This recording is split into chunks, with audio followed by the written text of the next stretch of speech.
Times of Swaraj में आप सबों का स्वागत है और मैं हूं संतोष सिंह। और आज हम टाइम्स ऑफ स्वराज में बात हम सुशील मोदी जी की करते हैं। सुशील मोदी जी अब इस दुनिया में नहीं है। हमारी उनकी आखिरी मुलाकात पिछले वर्ष नवंबर दिसंबर के बीच, तारीख मुझे याद नहीं है, कुछ न कुछ उन्हें आभास हो गया था कि कुछ ऐसी बीमारी उन्हें हुई है जो बीमारी जानलेवा साबित हो सकता है। हालांकि उस वक्त बातचीत के दौरान ये मुझे महसूस हुआ कि इन्हें बोलने में थोड़ी तकलीफ हो रही है। खैर, किसी खबर के सिलसिले में उनका फ़ोन आया था और उसी दौरान मैंने एक ऐसी बात कह दी उनको कि उन्होंने कहा कि संतोष जी अगर मिल बैठकर बात करते तो अच्छा होता। तो फिर हमारी उनकी मुलाकात हुई, बात हुई और बात ये थी कि मैंने उनको कहा था कि मोदी जी आप अपना पिच मत बदलिए। ये जो हाल के दिनों में जो आपका ट्वीट आ रहा है ना, उस ट्वीट से ऐसा लग रहा है जैसे आप मोदी और शाह के दबाव में आ गए। ये सही नहीं है। आप जिस तरीके से बिहार की राजनीति को लेकर, बिहार में व्याप्त भ्रष्टाचार को लेकर राष्ट्रीय फलक पर भी कई ऐसे इशूज रहे हैं जिन इशूज पर जब आपकी बात आती है ना तो उसको लोग गंभीरता से पढ़ते हैं, समझने की कोशिश भी करते हैं। लेकिन जब से आप हिंदू मुसलमान इस सीए एक चक्कर में पड़े हैं ना, हमको बड़ा अजीब व गरीब लगता है। आपको शाह और मोदी के पीछ पर नहीं जाना चाहिए। आप एक अलग तरीके के बीजेपी के खिलाड़ी हैं और आप जो ये अब इस समय इस उम्र में आप जो ये अपना पीछ बदल रहे हैं ना, मेरी समझ से ये आपकी राजनीति के सेहत के लिए सही नहीं है।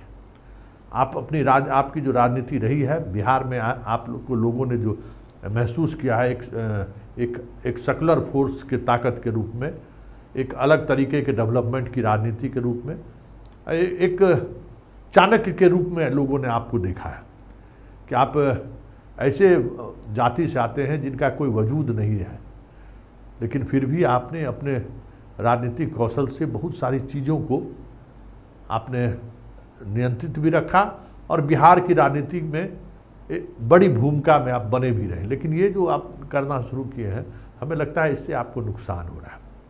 खैर, ये आखिरी मुलाकात थी और अब इस दुनिया में नहीं है। लेकिन देखिए, उनकी वही खासियत, जिस खासियत की हम चर्चा कर रहे थे, उसको अगर किसी ने नज़रअंदाज किया तो यही दो शख्स ने नज़रअंदाज किया। हम बात मोदी और शाह की करते हैं।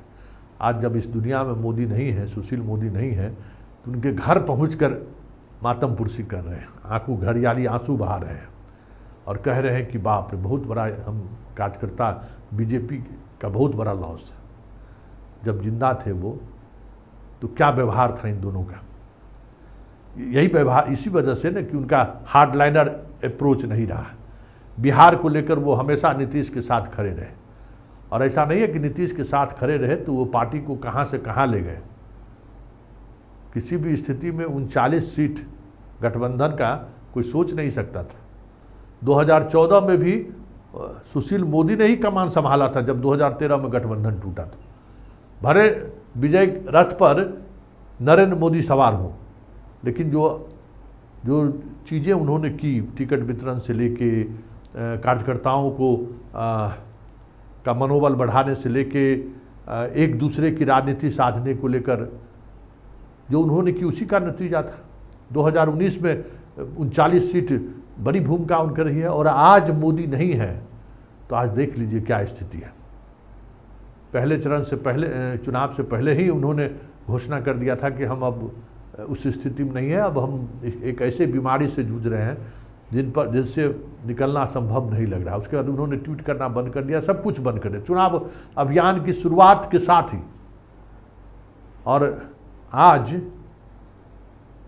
मोदी को और शाह को अगर ये कहना पड़ रहा है चुनावी सभा में कि मैं बनिया हूँ, मैं तेली हूँ, मैं अति पिछड़ा हूँ, तो उसकी एक बड़ी वजह है कि सुशील मोदी का नहीं होना। आज बिहार का बनिया अगर विद्रोही तेवर अपनाए हुए है, चाहे वो शिवहर में हो, चाहे सीतामढ़ी में हो, जहाँ कहीं भी बनिया का तेवर अगर तल्ख दिख रहा है तो उसकी वजह है सुशील मोदी यहाँ इस दुनिया में नहीं रहे। सुशील मोदी अगर एक्टिव रहते तो आज ये स्थिति नहीं होती। शिवहर में अमित शाह के या किसी और नेता के पहुंचने से जितना व्यापारी बेबनिया पर प्रभाव नहीं पड़ा, उससे कहीं ज़्यादा प्रभाव पड़ता जब सुशील मोदी वहां पहुंचते। किसी दूसरे नेता को जाने की जरूरत नहीं पड़ती। अगर व्यापारी कम्युनिटी के बीच बनिया कोई भी जाति हो, अरे भाई सुशील मोदी यहाँ बिहार में बनिया मारवाड़ी थे वो, चाहे वो लेकिन जायसवाल हो, बर्नवाल हो, केजरीवाल हो, कोई भी जाति हो, केसरी हो, पौदार हो, मतलब हजारों जातियां बनिया का हो सकता है अलग अलग जो व्यापार करने वाला है, लेकिन सबका नेता एक सुशील मोदी हुआ करते थे। और सुशील मोदी अपने उसी कौशल के सहारे राजनीति भी करते थे। आज चर्चा हो रही है ना कि शिवहर में अगर ऋतु जायसवाल के साथ अगर व्यापारी चला गया तो फिर हार जाएंगे। 2020 के विधानसभा चुनाव में भी आरजेडी का प्रयोग क्यों सफल हो गया, व्यापारियों को कई जगह टिकट देकर। उस दौरान भी सुशील मोदी को टिकट वितरण से भी दूर रखा गया। और 2020 के सरकार गठन के बाद तो उनको बाहर का रास्ता ही दिखा दिया गया। उस क्षण का हम गवाह हैं जिस समय में राजनाथ सिंह उनके घर पर पहुंचे और उसके बाद ये सारी चीज़ें हुई, उनको बनाया गया कि आपको अब दिल्ली की राजनीति करनी है। राजनाथ सिंह यही ठग के कह गए थे कि आप बिहार की राजनीति नहीं, आप आइए हमारे साथ केंद्र की राजनीति कहिए, आप जैसे नेताओं की जरूरत है दिल्ली को। यही अमित शाह और मोदी का संदेश लेकर राजनाथ सिंह आए थे। राजनाथ सिंह इसी तरीके के संदेश लेकर आते हैं।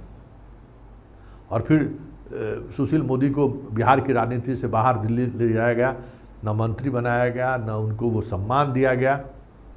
ये अलग बात है कि चंद दिनों के ही राज्यसभा सदस्य के रूप में उन्होंने कई अमिट छाप उन्होंने अपने भाषण के माध्यम से छोड़ा। वहाँ गंभीरता के साथ उन्होंने वहाँ भी अपनी बातों को रखा।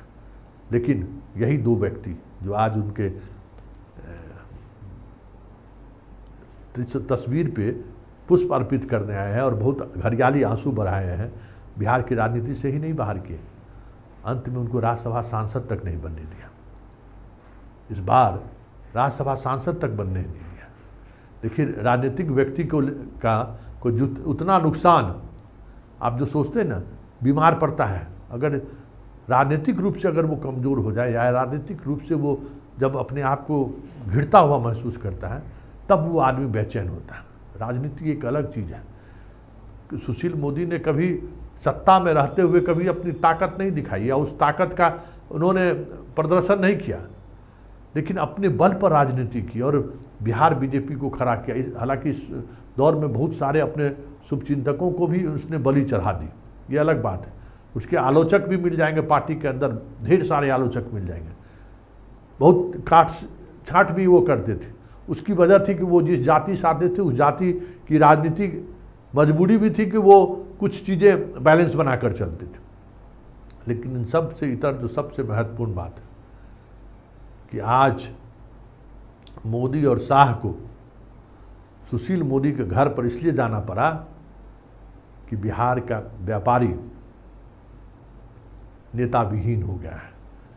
अब उसके पास, बनिया के पास अब कोई नेता नहीं रहा, और ऐसे में एक बड़ा वोट बैंक है।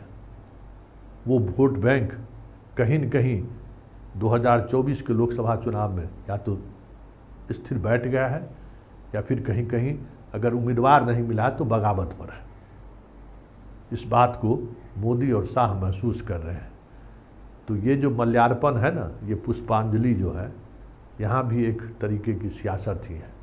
मोदी से कोई हम स्वार्थ मतलब कोई हमदर्दी नहीं है, दुख नहीं है कि इनके चले जाने से, मुझे लगता है बस ये दिखाने की कोशिश है कि मैं इनको सम्मान दे रहा हूँ, मैं इनके निधन पर घर आके सम्मान दे रहा हूँ। तो ये सब चीज़ें हैं, राजनीति है, समझिए। लेकिन इस राजनीति को भी समझिए कि आप जिस लाइन पर आप खेलते हैं ना, राजनीति करते हैं, उस पर कभी समझौता मत करिए। जो आप जिस तरीके का खिलाड़ी हैं, आप हमेशा उसी तरीके का खेल खेलिए और वो परिणाम आपके जीवन के दौरान ही आपको मिल जाएगा, या तो आप मरने के बाद भी लोग आपके उस शैली को याद रखेगा। तो सुशील मोदी का वो शैली, राजनीतिक शैली, लाख कोशिश की मोदी और शाह ने कि उनकी उस शैली को हम बिहार में ध्वस्त जमींदोज कर दें। विजय सिन्हा और सम्राट चौधरी जैसे लोगों को खड़ा करके, जायसवाल, संजय जायसवाल, नित्यानंद राय जैसे लोगों को खड़ा करके सुशील मोदी के को ध्वस्त कर दे। लेकिन ये सुशील मोदी की ताकत ही है, उसकी राजनीति की ताकत है कि आज मरने के बाद भी सबसे देश का सबसे सशक्त पॉलिटिशियन शाह और मोदी से बड़ा कौन मजबूत हो सकता है, उसको अपने घर पर आने के लिए मजबूर उन्होंने कर दिया।